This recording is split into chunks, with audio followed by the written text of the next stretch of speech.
John Joseph Lesaca and I'm a tenor saxophonist.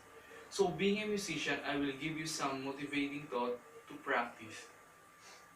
In order to accomplish anything as an ensemble member, you need to practice. Nobody is a born practicer. It requires hard work and is a habit that is developed. It's now how much time you practice, it's how well late you practice.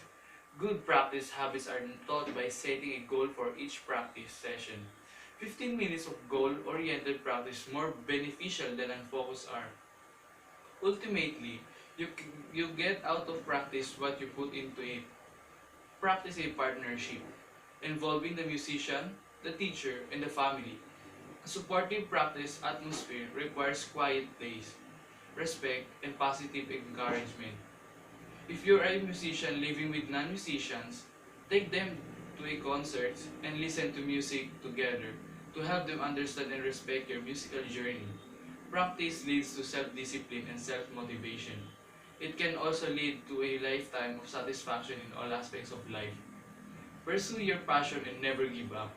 If you do feel like giving up, review your goals and recommit to one musical activity that will you prevail. Don't practice until you get it right.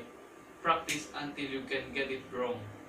John Coltrane said, quote, invest yourself in everything you do. There's fun in being serious. Close quote.